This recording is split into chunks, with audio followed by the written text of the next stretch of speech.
Statement 10 we have finished. Yes, statement 10 and 11 pertains to the details found in the especially creation stage deity yoga practice. That those details, those rituals, yeah, we're not talking about the general rituals, much less, rituals of other religious traditions or cultural traditions, Here we're talking about the immediate context is the creation stage elaborations. The details, elaborations can also be translated as details, right? The details of the creation stage. Although there are a lot of very fine, fine details, those fine details are more and more subtle layers of realizations that the method is given for us to refine those realizations. But just as like we're working with, like, say, a piece of wood that we're trying to polish to use as maybe the top of a coffee table, right? So first, this piece of wood is to be cut, and planed, right, by a big saw, and then by a big machine to plane it, to flatten it, right? So at that point, you have to use something quite gross, quite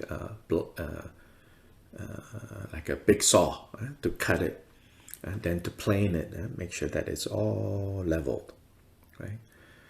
Then from there, you get pretty rough sandpaper to sand it. Then you get, less rough, finer sandpaper to sand it. Then finer sandpaper to sand it. Then finer, then until even, I think the Japanese are very extreme in this area, They might even like polish it with silk, silk cloth, like the most fine layer, right? So this is also, like these levels of practices that are involved. I think it's best understood in this way.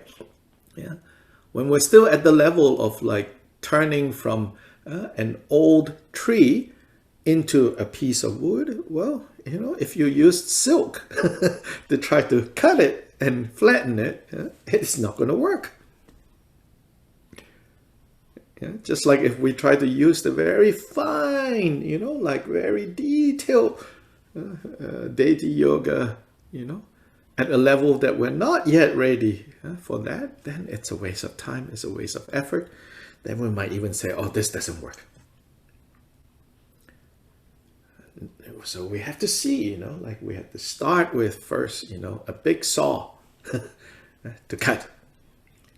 Then a big planer to level, to plane. Then, rough sandpaper. Then less rough,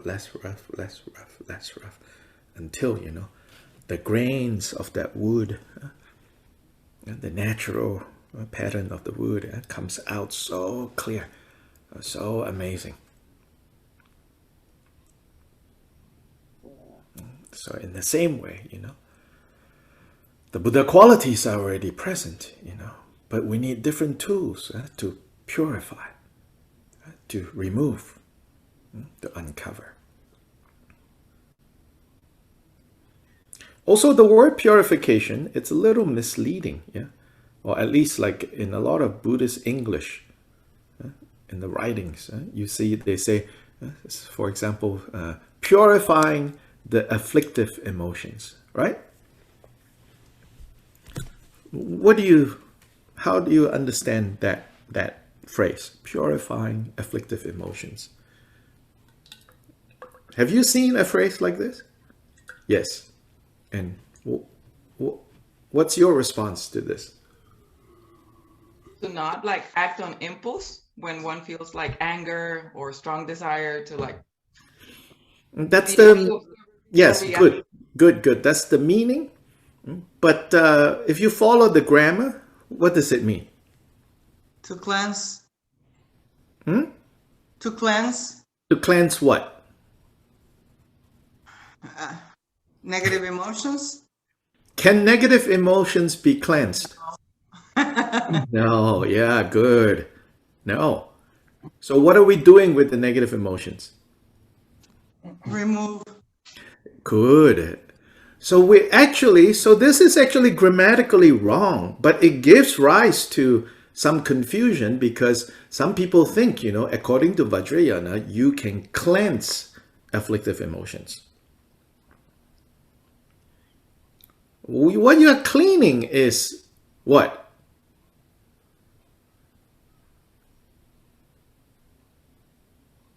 What are we cleaning?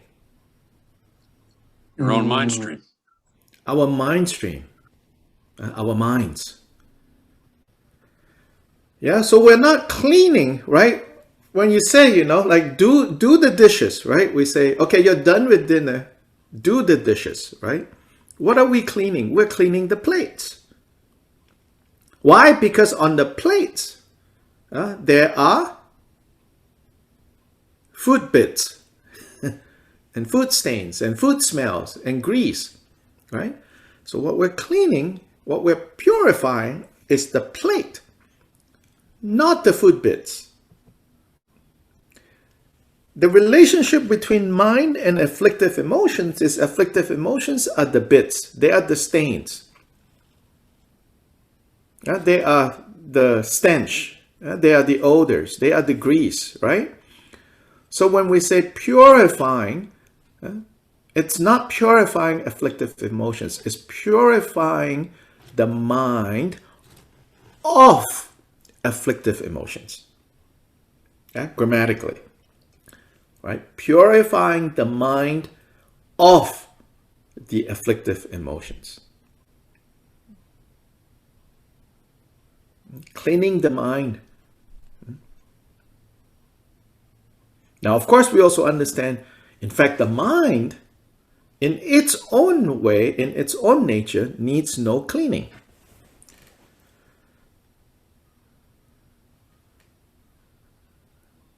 Because the mind's nature actually cannot be contaminated. It's just that contamination right now coexists with mind. That's a more subtle point. But the more immediate point is we have to understand when we say, purify afflictive emotions, which is how it's been translated, Note that we're not saying, anger can be purified. Anger can be cleansed. That verb is better in English. I don't know in Spanish, what verbs are more appropriate. So you can clear the darkness. You can clear the stains. In that sense, we're saying clearing the stains from something else, right? And that something else in this context is mind, our heart, our being. Technical term, mind stream, because mind is not a thing, but a process. Constantly arising, ceasing, arising, ceasing. Yeah.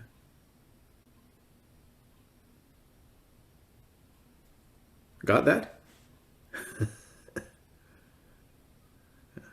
Now, where the confusion exists is that, and here I'm also not very clear, myself. But I think where the confusion arises is certain readings of Vajrayana, certain interpretations of Vajrayana can lean in a direction in the idea that the afflictive emotions can be purified.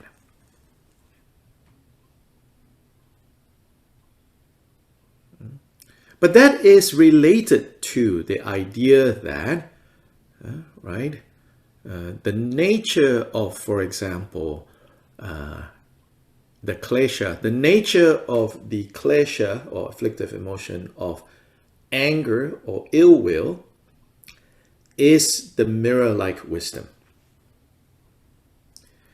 The nature of the klesha of attachment is the wisdom of discernment, right? So the 5 kleshas and its relationship with the 5 wisdoms of the 5 Buddha families. So we have that correspondence made in Vajradhara.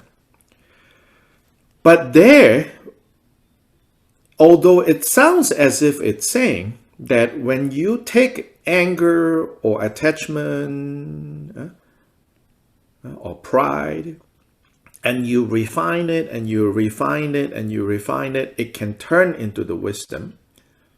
Yeah, and some, I would say, some Vajrayana traditions or some even lamas might interpret it that way.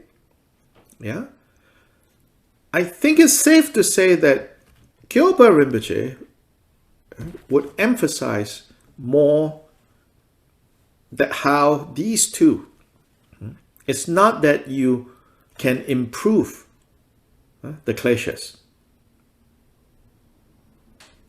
but that when we say the nature of anger is mirror-like wisdom, yeah, there we are pointing to how the same, that there are some characteristics to anger and to mirror-like wisdom that is shared, that is very close. On a very kind of basic level, they are very close. And it's easy, yeah, that we, not easy, sorry, but we samsaric beings, right, because we have strayed away from this fundamental nature, we have perverted,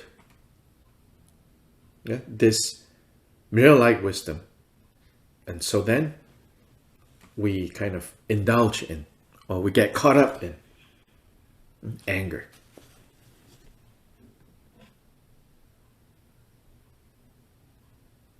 Yeah, due to not recognizing this fundamental nature,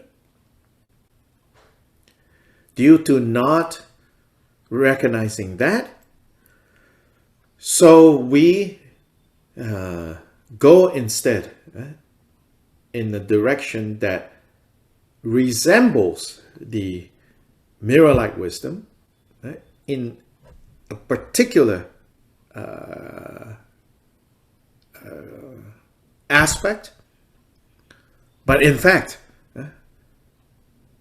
it's the opposite.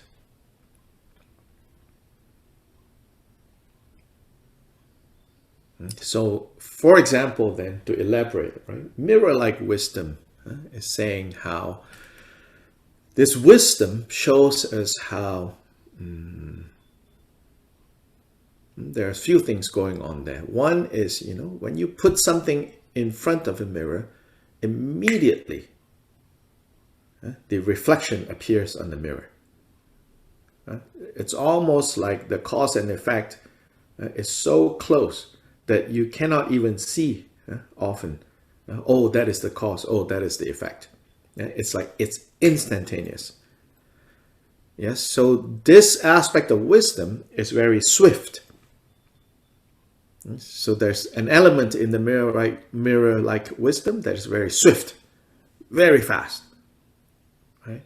And that is also how anger and ill will often strikes very fast. As if there is no gap between right? The provocation and the response. So in that way, right, the klesha of anger has some similarities with mirror-like wisdom. But it is not mirror-like wisdom. And mirror-like wisdom is not anger.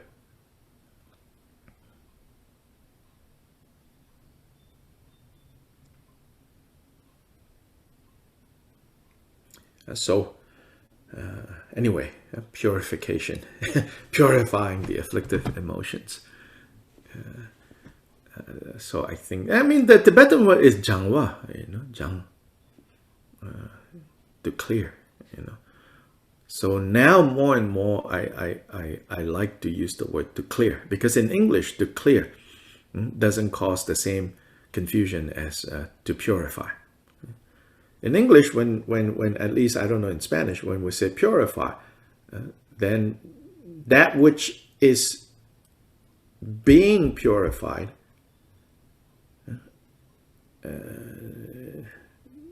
needs to be there, Like to purify water, right? When we say we purify water, what's going on there?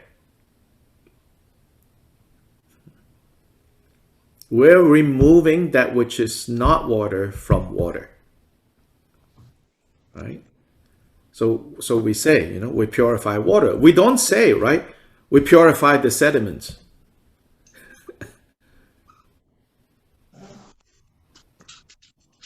We purify the sediments from the water. Right? So better to say we remove or we clear. We take the sediments out of the water.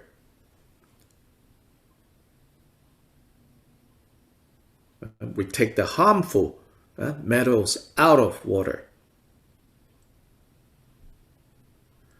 Then if the object is sediments, then we can say we clear the sediments. Or if we want to be even more clear, we clear away. We clear away, right? We clear away. Remove. We remove the afflictive emotions. Yeah. Anyway, Sobish provides us, so now we come back to 510. Sobish provides us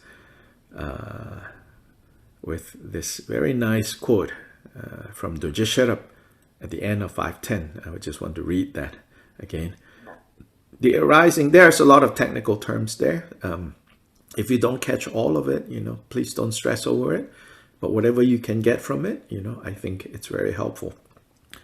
The arising of emptiness as cause and effect is the secret dependent origination. Secret here means more subtle way of dependent origination working. So the arising of emptiness as cause and result. Cause and result. Cause and result. Yeah. How is it phrased again? Let's see.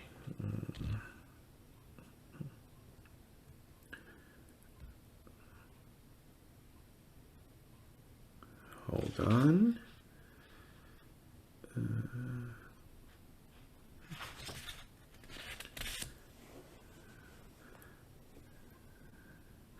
Yeah, entering cause and result as emptiness is the grosser level of how dependent origination works.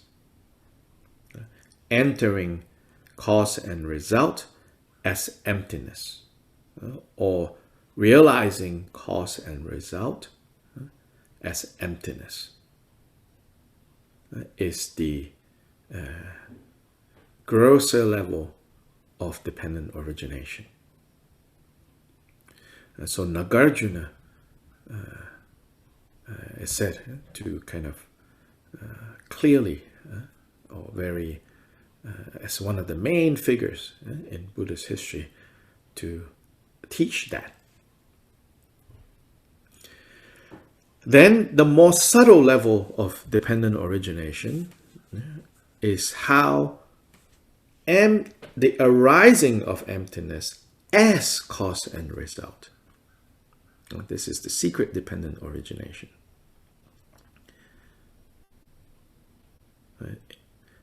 Therefore, those elaborations exist primordially in agreement with the cause. Here, elaborations is referring to the details given in the creation stage, deity yoga. So therefore, those elaborations exist primordially. They're always already there, in agreement with the cause, which is the original state of knowledge objects, of things. We more commonly we just say things, but the technical term is knowledge objects. And for that reason, a practitioner of the path takes exactly that as the path. Meaning, take exactly that. What is that? That is the original state with those elaborations.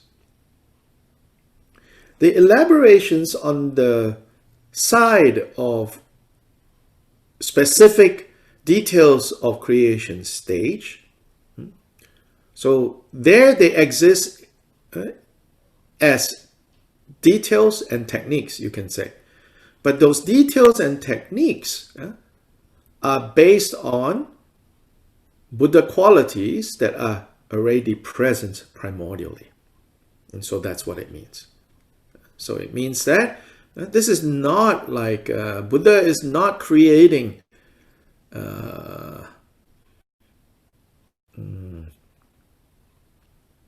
extra complications. Yeah. So this statement here, right? This point that is being made here really is cautioning us against the tendency, which we all have. I have that too, of thinking that, oh, at the state of Buddha, at the state of Milarepa, everything is just simple. By that we mean, it's just kind of a blank state. Because we are so stressed, right, by complexity. Because right now we are so stressed by complexities, and the world is seemingly becoming more and more complex, right? Two people can look at the same thing and have a completely different conclusion of what it is. So then we feel like, oh man, this hurts my head, Then we just want a simple solution, which is nothing matters anymore. Oh, then we think, oh, that's how Buddhas are. Yeah, but this point really is showing us how, no, that's not the state of Buddha. The state of Buddha, in a way, is very complex, but it's a complexity that totally frees. There's no stress being associated with the complexity. So likewise, it's saying, like these elaborations, these details of the creation stage, for one thing, when we try to practice them, we should not make them complicated. You're like, oh, easier said than done. Yes, of course. But the point is, like, our attitude entering it should not be like that. And also we should avoid that. And so that means if you're trying to apply a particular detail of the creation stage, and it's not working, meaning it kind of backfires, right? Your attitude at that point should not be, oh, this is not the way to do it. As in, this is mistaken. This is just some made up elaboration. But rather your attitude should be, I'm still at the level of the big saw to saw that piece of wood. I'm not yet at the level of using, silk cloth to polish. So leave the silk cloth alone. Leave the finer sandpaper alone. Leave the more subtle layers alone. Go back to the more basic cutting of the root, cutting of the big piece. So it's good to first, when we practice deity yoga, to first have a general understanding and a general approach. And even maybe not using the sadhana so quickly, but just develop, like, oh, the image, a strong image of the idam, of the Buddha that you're meditating on. Have a strong image of it. Let that become stronger, clearer, stronger. Strong in the sense of stable, more clear, more stable, more clear, right? So that's like the preliminary. And it can only be the skillful way of making it more stable and more clear. It's not by forcing the mind. It's actually by cultivating emptiness. Then you say, what does that mean? By now you should know. Cultivating emptiness means telling yourself, let it go, let it go, let it go. Don't fixate, don't fixate, don't fixate. You're like, oh, during meditation? No, in all aspects, apply that. Don't fixate. Then you say, you mean like everything don't fixate? Well, yes, eventually, but let's start with the things that normally trigger you.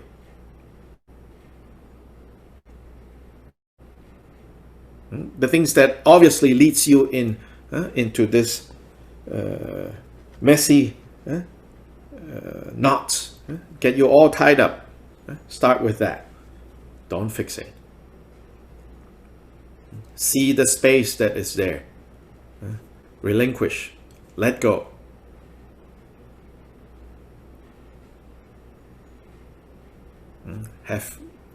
Free yourself from that. Drop it. Let it go. But drop it with awareness, not drop without awareness and running away. Drop with awareness. Drop with understanding. Why did I drop it? Because it's too heavy. There's no point carrying it around. Then let it down. Put it down. Drop it. Then the more we're able to do that, then simultaneously, when we put our mind to getting a clear image, a clear mental image of Avalokiteshvara, a stable image of Avalokiteshvara, then that can arise. Then when that becomes clearer, more stable, then when you look at the sadhana, it's actually very powerful.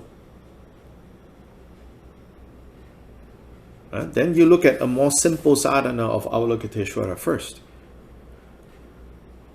Then when you get good at that, you can do a more detailed sadhana.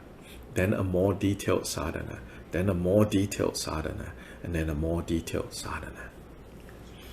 Now, if right now you have what you think is already very detailed sadhana, you can also still use that sadhana, but you use it in a more less detailed way.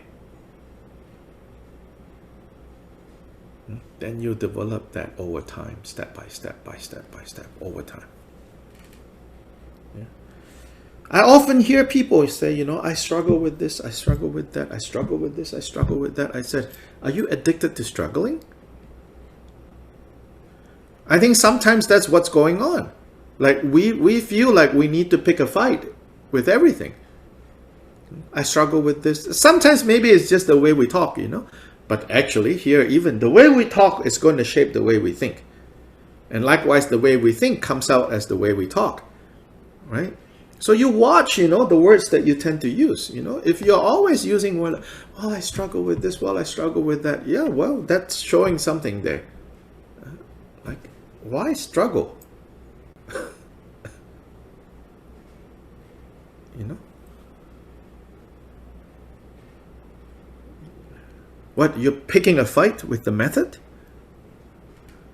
That's not how you relate with a method. You relate with the method is not working, then it's not working, you know? Not yet. Put it down. There are other aspects of the method that can promote growth, then focus on that, you know? So don't get addicted to struggling. I struggle with this, I struggle with that, you know? There's nothing to struggle.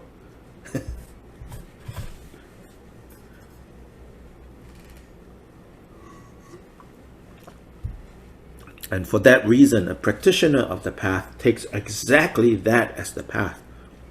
And by practicing the elaborations, the abundance of qualities arise on the Buddha stage at the time of the ultimate result through the separation from defilements that exists on the level of the ground to be purified.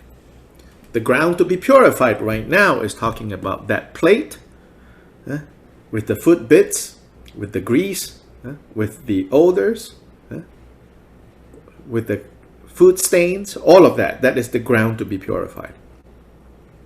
So now, simultaneous with the plate is also, right, all the things that don't belong to the plate. Once we separate that which does not belong to the plate, then we have the plate. That is, you know, the Buddha state. Because all the wheels of the ornaments of the inexhaustible body, speech, and mind of the Buddhas, who are inseparable emptiness and elaboration, arise, those of supreme faculties require elaborate, detailed rituals of creation stage. 5.11. The original state. So this is the neluk, the fundamental state, the natural state. The original state, the natural state of the Vajra body is the profound wheel. So this is a technical term, profound wheel. So in other words, what is the profound wheel? The profound wheel is the natural state, original in that sense, natural state of the Vajra body. So obviously Vajra body is also a technical term. Now, what is this in response to? It's in response to people claim that the original nature or the natural state of the Vajra body is the channels, winds, vital essences, and bodhicitta. So here it seems to be saying, right, what other people is saying is the Vajra body, the most essential level of the Vajra body are the channels, winds, vital essences, sometimes called drops, and bodhicitta.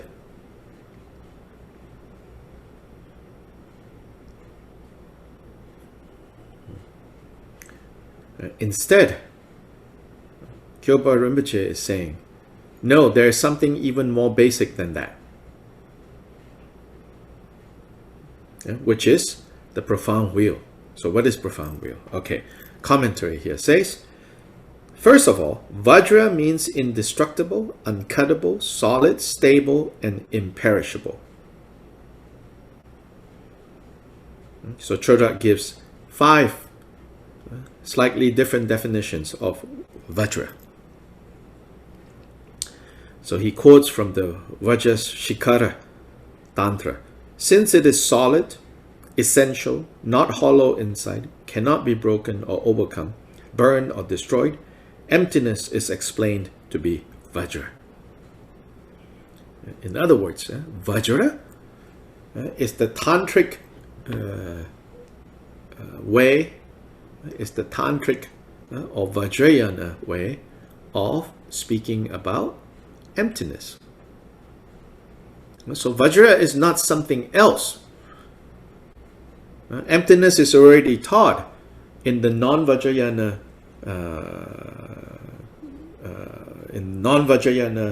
categories. In Mahayana, emptiness is already taught. So when we hear Vajra in the Vajrayana teachings, Vajra this, Vajra that, is talking about emptiness.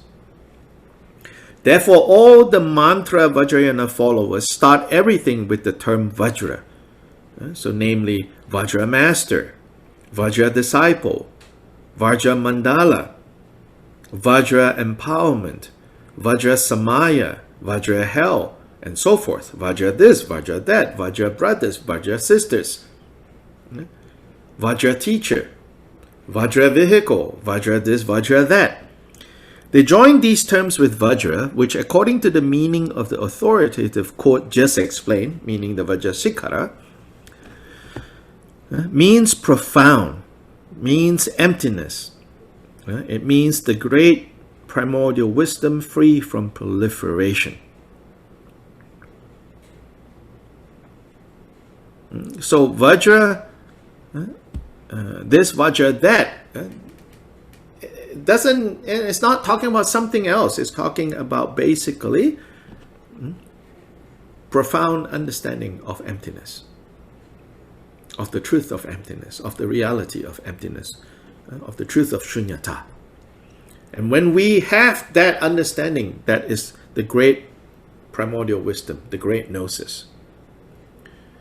Therefore, body, speech, and mind are the realized absolute reality that does not change into anything other than being the exalted Vajra body, speech, and mind of a Buddha. And what is called Vajra is also the great non-dual union, which is innate primordial wisdom.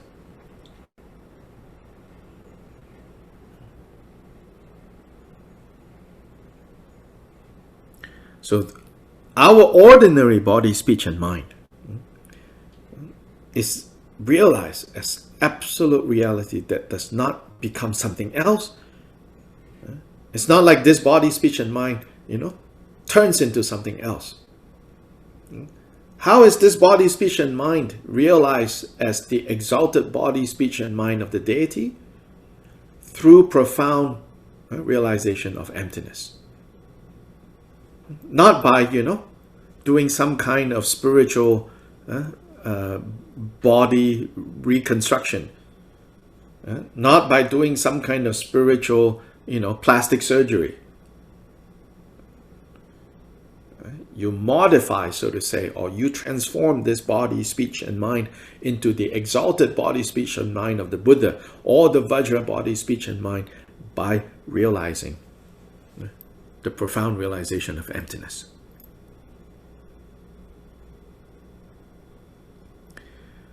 Then he quotes Jigten Sumgen.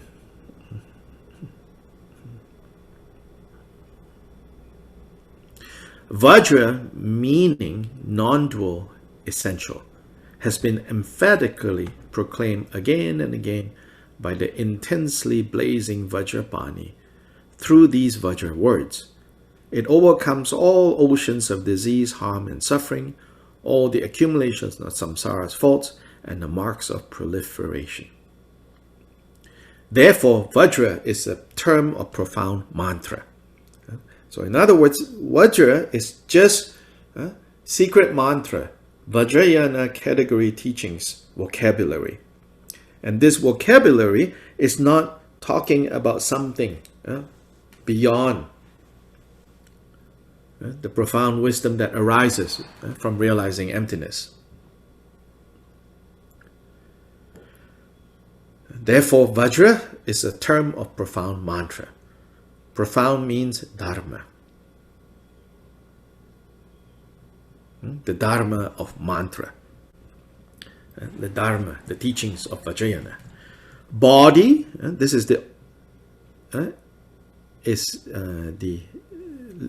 Tibetan word for ordinary body is lu. So body or lu is, in the honorific language, exalted body, gu. So in the text that we use, in the translations, I insist on translating Buddha's body, speech, and mind as exalted body, speech, and mind. And this is really based on this reason. Yeah. Often, in English, they use body, speech, and mind for gu, for ordinary body, speech, and mind. And they also use just body, speech, and mind for Buddha, body, speech, and mind. But here, it says, Lu is the ordinary body. In honorific language, is called Gu. Hence, the Vajra body is the Dharma body. Dorje Gu, not Dorje Lu. Dorje Gu is Dharma Gu, Dharma body. Wheel, Korlo means permanent or continuous. So now Chodra is explaining what is this profound wheel. Profound is Dharma. Wheel means permanent, continuous. Just like a wheel turns continuously. Thus, the Vajra body is the Dharmakaya that possesses permanence, peace, and a treasury of marvelous activities. So in other words, what Chodra here is explaining is that what Jigten Sumgun is saying is the natural state of this Vajra body,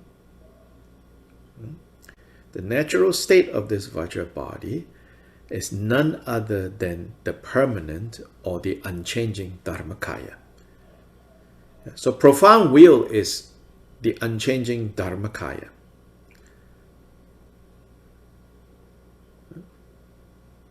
And Vajra body is this body, but realized. This body understood or experienced with the profound wisdom of emptiness.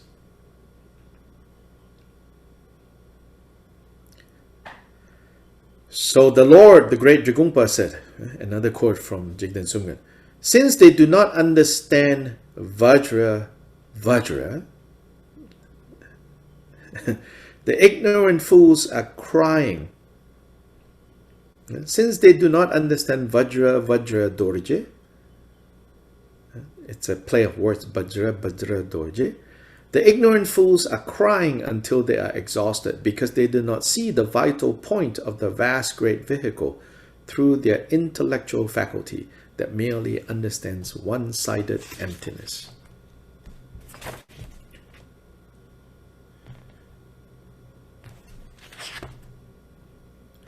So here it's saying how there's a lot of confusion over what is the meaning of Vajra. So Vajra, Dorje, Jigten Sumgun uses both the Sanskrit and the Tibetan. Since they do not understand, so they say Vajra, Dorje, this, that. Ignorant fools are crying until they are exhausted because they do not see the vital point of the vast great vehicle. Because they are only limited by the intellectual faculty that can only see one side of emptiness. Here, I believe, is talking about seeing the emptiness aspect, but not seeing how the emptiness aspect also arises as cause and result. Remember the secret dependent origination? So he's talking about that. This is also easy to understand. Here I will say, Drigung Dhammakirti, sorry, I don't think it is easy to understand. There are a few places, it's like he's like making fun of us. Whenever he says, this is easy to understand, that is exactly where I go, I don't think so.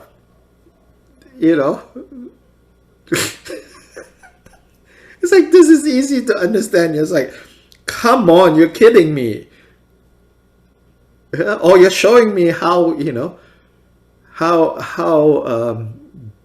stupid I am, Because if it is true that this is easy to understand, then You know, even the easiest, you know, we still don't get it, you know. This is easy to understand. So let's hope, you know, Sobish will provide us. Although looking at that section, right, the notes, you're like, oh, the notes are very short, you know. So let's go to the notes, yeah. Dorje Sherab summarizes the general position, saying that even though the natural state of channels is inconceivable, right? The natural state of... So what are these winds, drops, and channels, right? Wind is wind. Wind, again, is not talking about oxygen. It's not talking about passing wind. Wind is talking about subtle energy that moves in the body.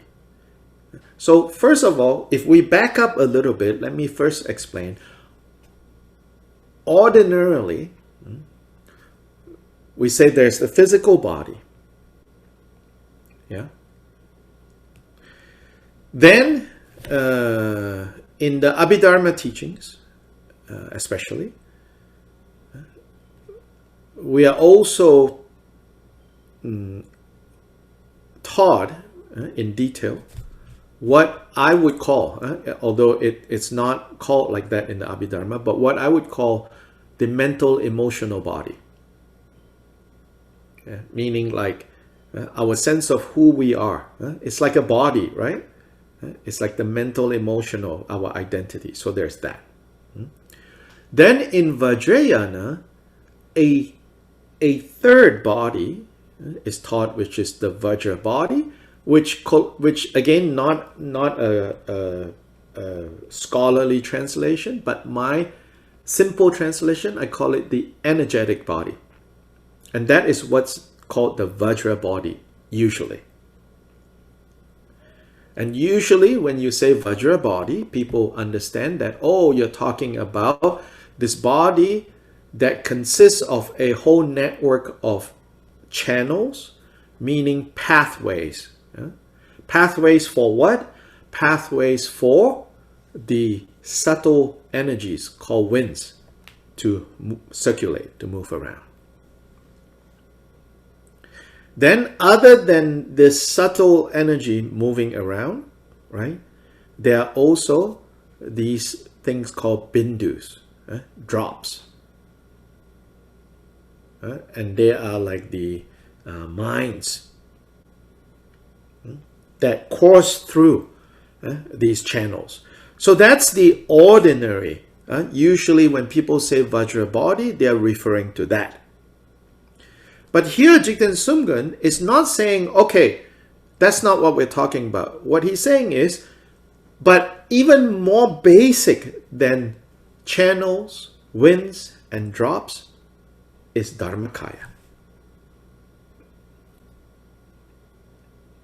Yeah, so this is my understanding what this statement is saying.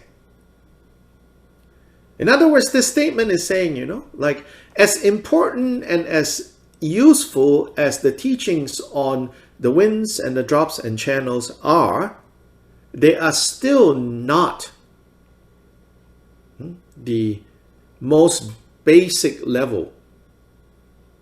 The most basic level is the Dharmakaya.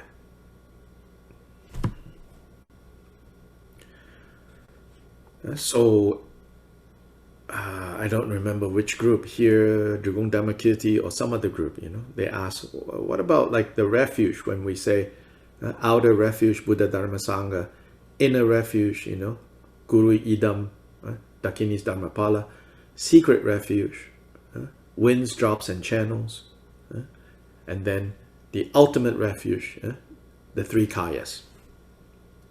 So this is related to that, you know, Jigten Sumgun reminding us the ultimate is still the three kayas. Then on that level, if we take it out of the more sexy Vajrayana talk, you know, you take it into the Mahamudra level, then Mahamudra says, you know, the essence of mind is empty, and that is Dharmakaya. But it is radiant, it is luminous, that is Sambhogakaya. And it has no limits. It pervades everything. That is Nirmanakaya. So that is the most essence level. Okay? So this is the background. So now let's look at the Sobish's notes. Dorje Sherab summarizes the general position, saying that even though the original state of channels is inconceivable, if condensed there are 72,000. And if very condensed, there are the 3 channels and the 4 chakras. So this is the basic, right, architecture of the energy body, energetic body. The central channel, then for those of you who know this, alongside left and right of the central channel are the 2 other channels called Lalana on the left and Rasana on the right. And then, and the 4 chakras, which is there are 4 places where the channel branches out. Chakras literally wheel, but wheel in the sense of a wheel has spokes. So these spokes are the separating out, the further pathways. So there are 4. So then from 4, further separation, and it pervades the whole body. So that's the general emphasis. Moreover, even though the original state, the natural state of the central channel and the chakras is often explained to be like an umbrella, like as in the umbrella spokes. That is, with many secondary and tertiary channels branching out from it. So umbrella, we're talking about the skeleton of the umbrella, not the cloth side. It's like an umbrella in that sense. Basically, this body abides as the natural state of that channel. Furthermore, even though the winds are inconceivable, in brief, there are 21,600, as in 21,600 moments of this wind in any given day, generally speaking. And if very condensed, there are 3, namely exhalation, inhalation, and retention. So when you breathe in, then there's a moment where the breath is held, and then when you breathe out, 3. So here, as I have said again and again, we're not talking about really oxygen, but it does occur alongside oxygen, coming into the body, going out of the body. But it's something even more basic than that. But generally speaking, you can say winds, if summarized, there are 3. The winds during inhalation, the wind during retention, and the wind during exhalation. Moreover, even though there are explanations such as the 5 primary winds and the 5 secondary winds, so this is taught in the Vajrayana material, but in fact, even in Abhidharma, this is already taught. I don't know how many people who practice Tibetan Buddhism are aware of this, but in the Abhidharma, so in the so-called Hinayana material, these 5 winds are already discussed there. So these 5 winds are the 5 types of energy that govern bodily functions. So there is the digestive wind. So meaning digestive energy, the ability to digest and to absorb nutrition. So if that wind is weak, then of course you are going to have problems with your physical health. Because no matter how good, how nutritious the things that you eat, your body cannot digest and absorb. It just flushes out. So there's the digestive wind. Then there is the upward moving wind that facilitates mobility. Then there is the downward expelling winds, and they facilitate the discharge of bodily byproducts, urinating, defecating. So these 5 main winds and then 5 secondary winds. So moreover, even though there are explanations such as the 5 primary winds and the 5 secondary winds, in brief, this body is such that everything that is light and moving is wind.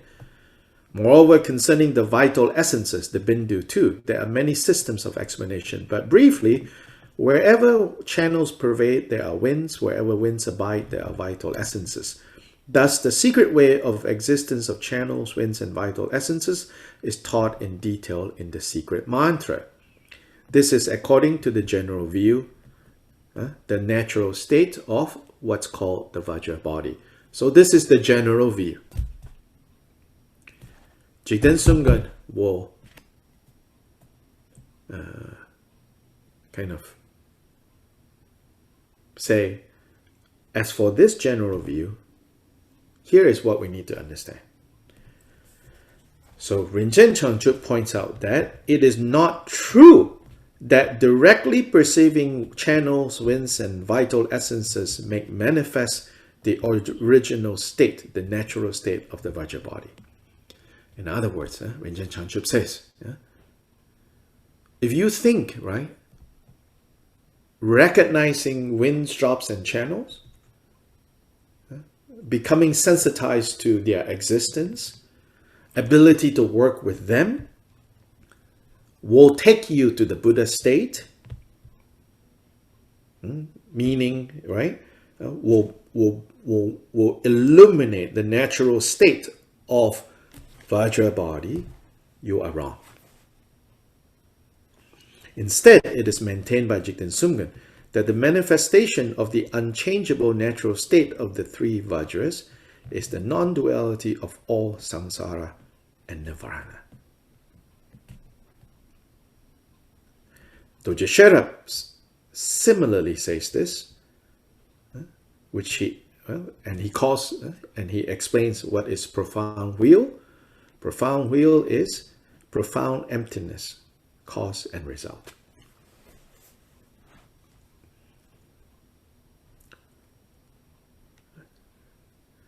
I think Chodrak's commentary is a little strange, I have to say. It doesn't seem to like, or it doesn't fit our expectations of explaining what that statement means. It seems like he's slightly emphasizing something else. But based on Dorje Shera and Rinchen Changchuk, the point becomes clearer that what Kyopa Rinpoche here is saying is,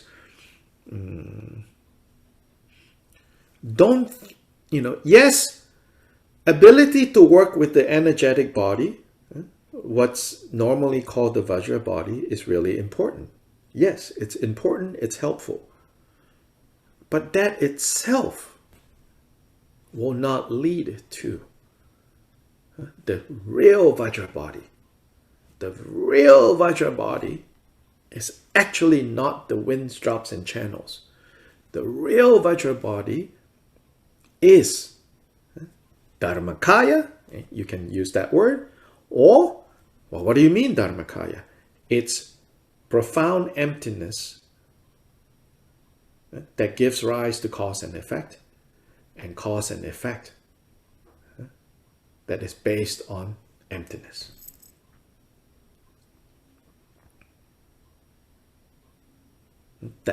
That is the true identity of this Vajra body.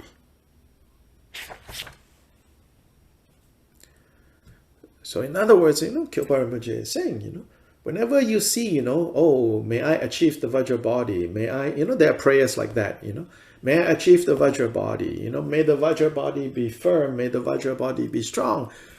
And he says, yeah, on a kind of more superficial level, we're talking about the energetic body. So then many of us, or at least some of us, are very excited about teachings about tummo and, winds and drops and channels. And then some of us who are older, we're like, too late for me, I cannot do those exercises, and you feel like, oh, too bad. So here, Kyopa Rinpoche is saying, actually, no. The real Vajra body we're talking about It's the profound emptiness that manifests as cause and effect. And it's the operation of cause and effect that doesn't contradict emptiness. In other words, the good news is, if we're able to penetrate to that understanding, if we're able to get to that realization, you know, then we have achieved the real Vajra body.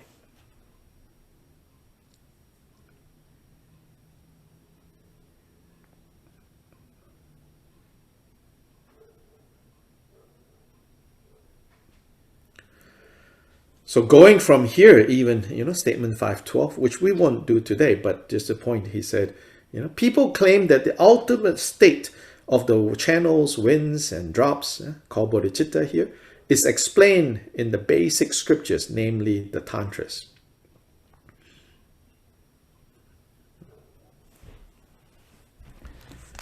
So it says, you know, in other words, other people say, you know, in the Tantras you can find the complete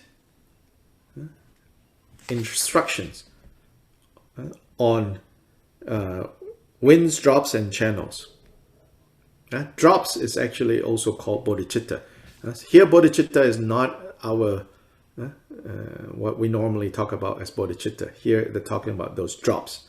So those seminal essences, or I think vital essences is how Sobish translates it. Yeah. So then Kyoba Rinpoche said, or he maintained, so he here is talking about Kyoba Rinpoche. Kyoba Rinpoche maintained that some aspects of the original state were hidden by Vajradhara.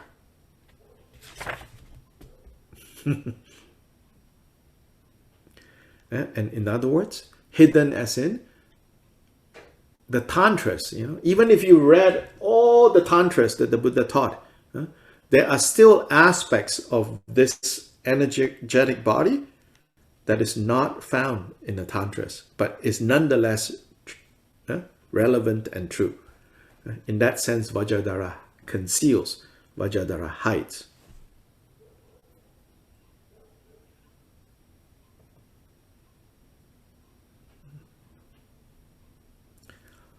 This statement is very interesting. Why does Kyopa Rinpoche say that? It's like saying, you know, the Tantras don't have all of it, which is kind of shocking, you know, to like born-again Buddhists, to Buddhist fundamentalists, you know, like everything is there, you know. Here, Kyopa actually says, no. Even though the Tantras is primarily where we're going to get information about winds, drops, and channels, the energetic body,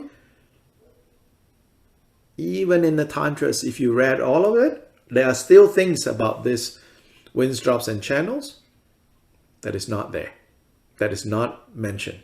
Why? It says Vajradhara, the primordial Buddha, is hiding, is concealing. So later, when we look at the details of this, we can see if they explain why he hides.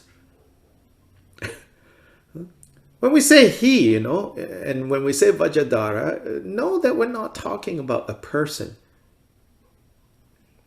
We're talking about like the principle of enlightenment, but not just the principle of enlightenment, but the principle of enlightenment manifesting to instruct those who are not enlightened.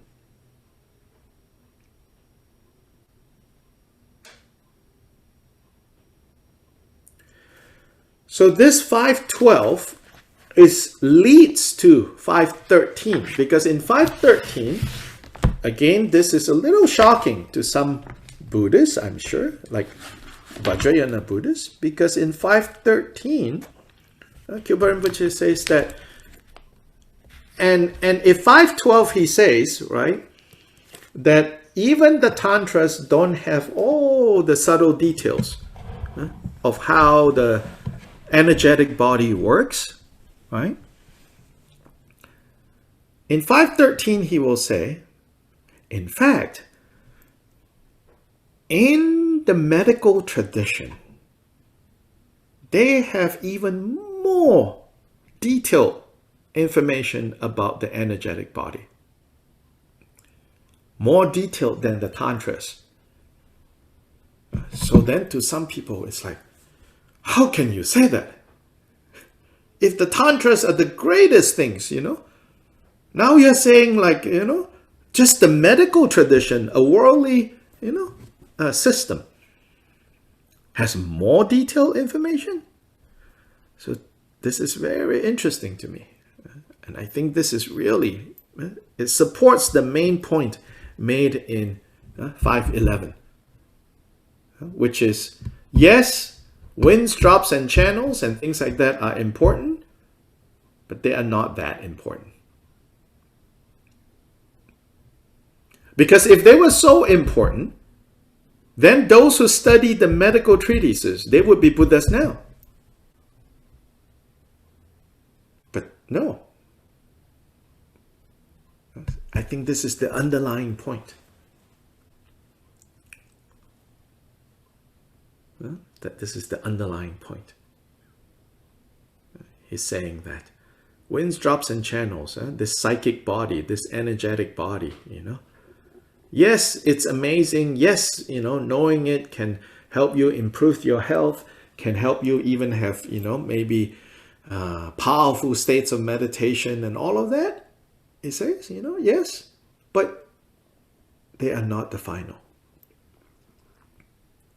And in fact, not only not the final, but you can have another system of knowledge that goes into even more detailed information about them, but they don't lead to Buddha.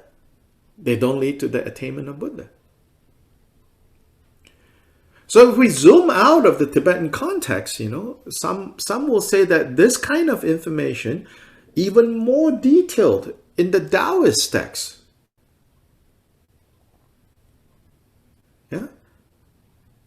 in the Taoist Chinese medical system as well, even more detailed. But in and of themselves, they don't lead to the state of Buddha. Because the state of Buddha is realized through this profound realization of emptiness and cause and effect as two sides of the same coin. And that is the profound wheel. And that is the natural state of this so-called Vajra body.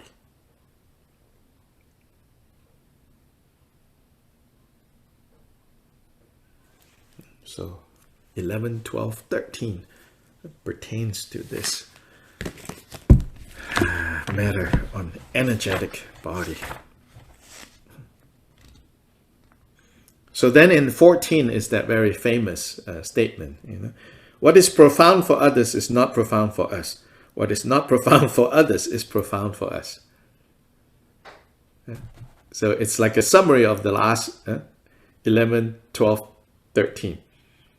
Because the subject of 11, 12, 13, right, is this energetic body, is this, psychic body, is this winds, drops, and channels, which generally people who practice Vajrayana, they think, oh, this is the most profound, this is the most, mysterious. And so nowadays, everybody is trying to offer, trainings and classes, on this kind of topic. And, oh man, lots of people sign up. Lots of people think, like if I can manipulate that, then, ooh, I will be Buddha. So here, that famous statement. Yeah, what others find to be profound, we don't think it is that profound.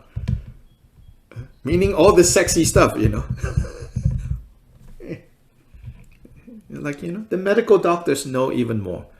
And then if we bring it to the modern period, we can say, yeah, medical science knows more about how this works. But if you don't know how to take that knowledge of how this works and put it in the service of clearing the kleshas, then it's not profound at all. I think this is the bigger point. It's not profound at all.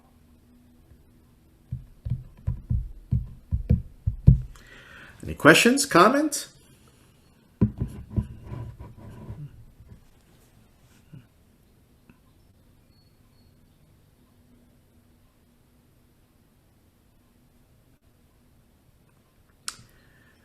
No? Okay. So anyway, not this weekend, but this weekend Kenshin Rinpoche is teaching at Casa Tibet, Mexico, well, through Zoom. But next weekend, I'm teaching a weekend retreat organized by the Ecumenical Buddhist Society of Little Rock. And that is the one on death and dying, and more general, kind of general in the sense of basic understanding of POA. So they have a registration process, and there is also scholarships. If what they are requesting as the registration is a little bit hard for you, you can just tell them that. The point is not really to make money, but of course, that center needs to pay bills, just like Urban Dharma needs to pay bills. But luckily, Urban Dharma, we have been less reliant on program-based funding, but rather monthly pledge funding. And so Urban Dharma, till now, is remaining stable. Soon it'll be a year of paying rent and not being able to use it. If we own the place, then it's different. But that's so far away, the idea of owning a place. So landlords. Good business. Anyway, we are grateful at Urban Dharma. But then other centers, it's not so easy right now. Just like for many individuals, also not so easy. But my point is that, don't let, the registration.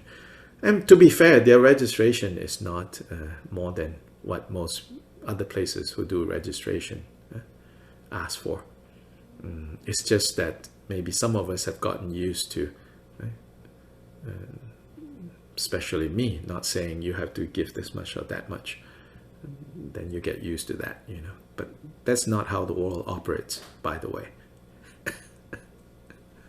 Unless you're a very big Rinpoche and people are throwing money at you, then, of course, you don't need to say, this much, that much, because your real financial support for all your activities is underwritten by some big, donors who are throwing money and land and property at you. I don't have that, just to be clear. But yet, it's possible for us to operate like this.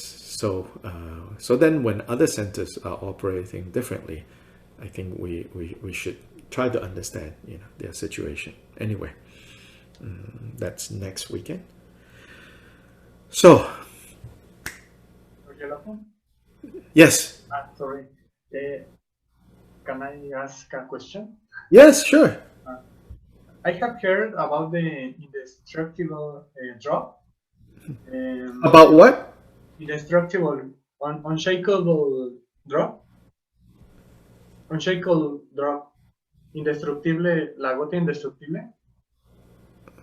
Say more, yes. That is our essence and our body's nature. Rest on the center of our hair. Yes. We can say that is the Dharmakaya. That is the question that we can we. That's just poetically. Okay. Poetic expression. The indestructible drop that is at the essence of your heart is not a thing. Okay. It's just part of generation stage, creation stage, visualization steps. The indestructible, this indestructible drop and this and that, they are poetic expressions. It's not a literal drop that is indestructible, that is hanging out somewhere. Yeah. And again, this is why there are statements like that in the Gongchik, because people get carried away. The indestructible bindu, ooh. Then even a logo with the bindu, ooh.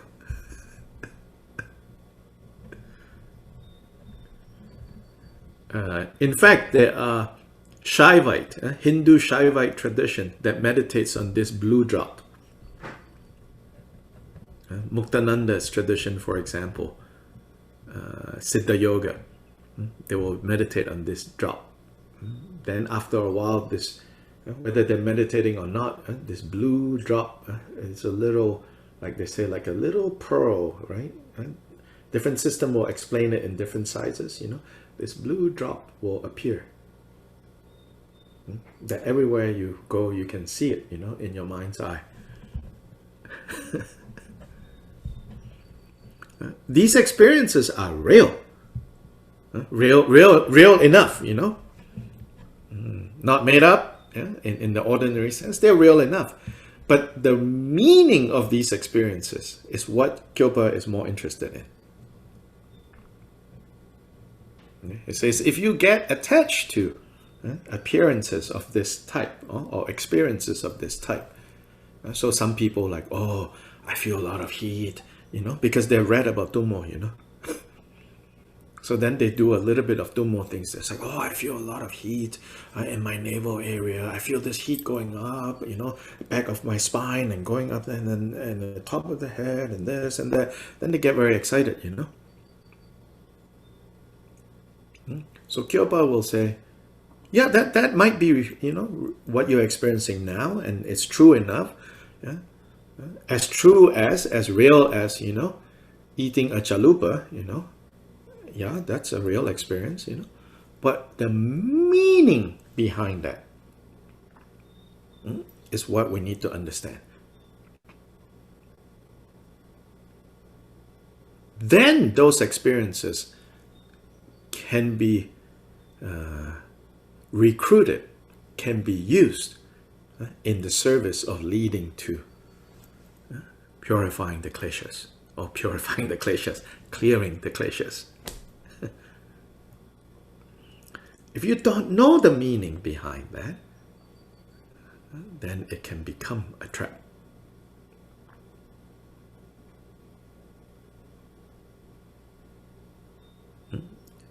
As in, you can get stuck there, become a trap.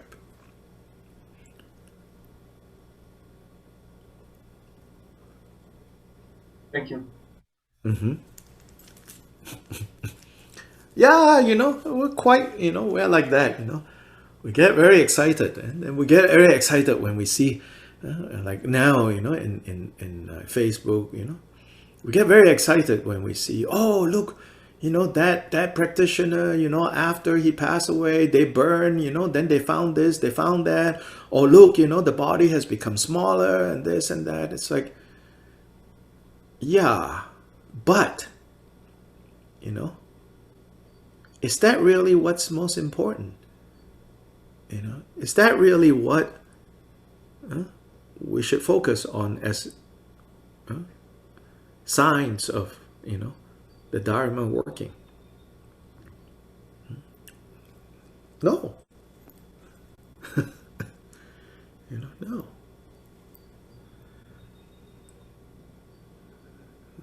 But kindness that is genuine, patience that is based on understanding, when those signs appear, we know, okay, yes, Dharma is working.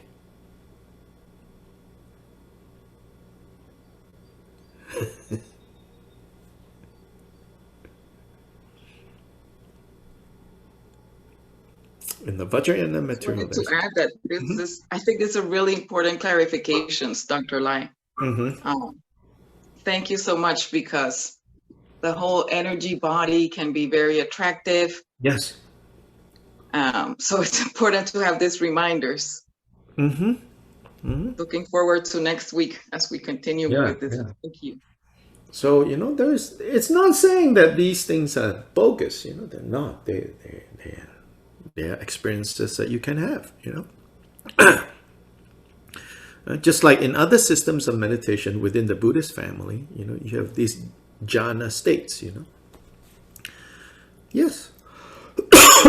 They're not real. They're real enough, and you can experience them. But when you experience them, do you know what they mean, and do you know what to do with them is more important. If you don't know, then you'll get trapped in there.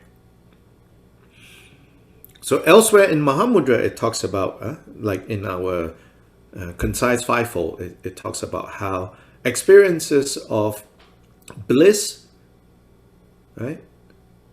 Experiences of bliss, experiences of clarity, and experiences of no thought would arise as primordial wisdom. What that means is, primordial wisdom is one thing. These three types of experiences are not it. These three types of experiences would arise when your mind becomes more and more stable, more and more sharp. You can experience bliss or well-being. But that experience of bliss is still part of the desire realm conditioning. Then, when the mind becomes more trained, it is capable of experiencing clarity. Very clear, very sharp, right? But even those experiences are part of the conditioning of the pure form realm, the second realm, which is the higher God realms. Then the experience of non-thought, where dualistic thoughts seems to subside. Even that kind of experience, Gilbert Rinpoche warns us, is still conditioned by what's known as the formless realms, the highest of the three realms. But all three realms are still within samsara. So bliss, clarity, and non-thought, right? They are in a completely confused state. We experience these three in day-to-day life. So the most kind of like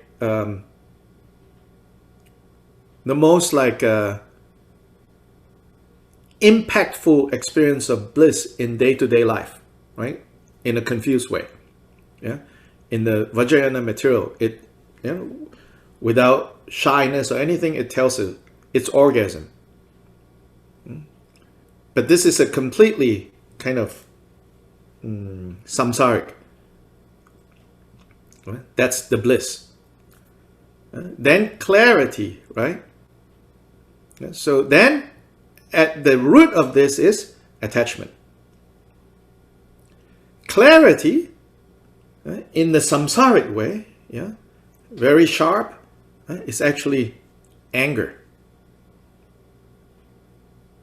Yeah, a very sharp mind, So smart people are, very, pissy. They don't suffer fools. We say that, But that's from like anger, So remember a quote that that was posted on Drigong Kagyu Foundation. His Holiness talk about, the learned ones have anger. Anger is a problem. They lose their temper. They lose, and he says that's useless. All your knowledge is not going to be very helpful if it increases your pride and your anger. So that's the ordinary. Then the third, right, what we call non-thought in this context, in the ordinary samsaric way, it's ignorance. Right? It's the mind that doesn't want to engage, the kind of lazy, prefer not to do anything, and dull, dullness. So when completely confused, these are the three. Then as we embark on the path, right, then a bliss that is not based on physical, and so the bliss that moves away from orgasm, but has the same quality of like intensity, can arise from meditation. So that's the experience of bliss. But then that is said to be the height of the desire realm. Not yet the bliss of ultimate bliss of Amitabha's Pure Land. Then clarity.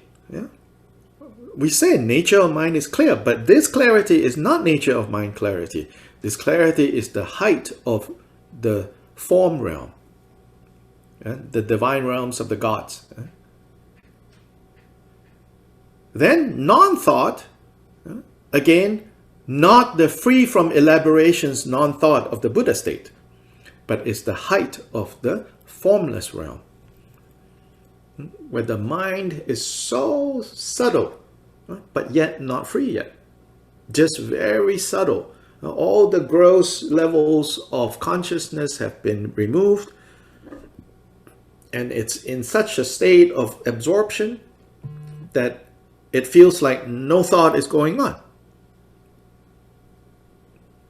But that's not yet free from elaborations. That's not yet profound realization of emptiness. Make sense?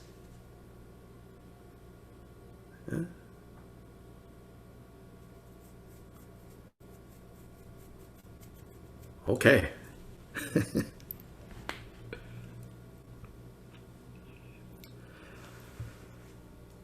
Chanchu semcho rinpoche magye panam ke gyuche ke ba nyam pa me pa yang gone gong du pe war sho.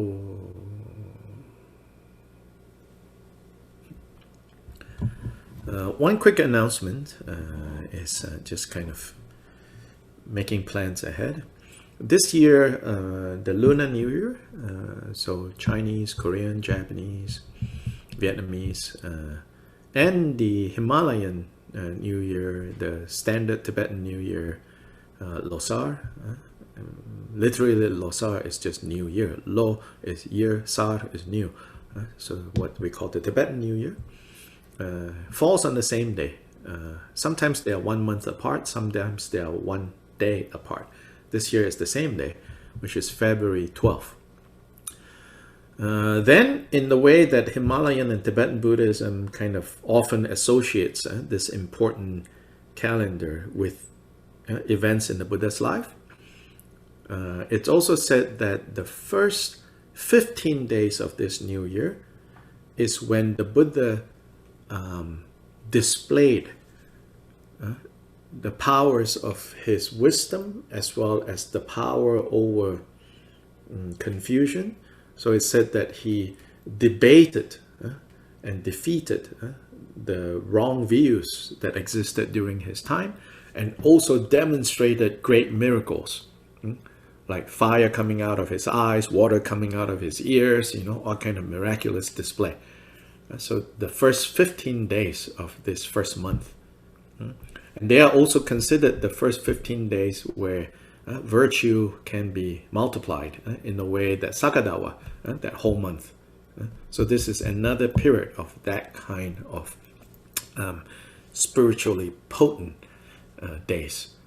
So I am going to come up with a program for those 15 days, just like we did Sakadawa, or 15 days of practice. So, I mean, Gongchik classes will continue, but the 15 days will be like 45 minutes or something like that of the first part. But then it will be 15 continuous days. So I'll choose some practices that we will do. This is open to everyone. Then will be live streamed on Facebook, and whoever wants to participate. I mean, you're not obligated, to come all 15 days, but if you can, then there will be another period of like 15 days of practice together. Yeah. So just FYI, so starting on February 12th. Okay, bye-bye. Gracias. Thank you, Dr. Lang. Gracias. Thank Feliz fin you. de semana. Yeah.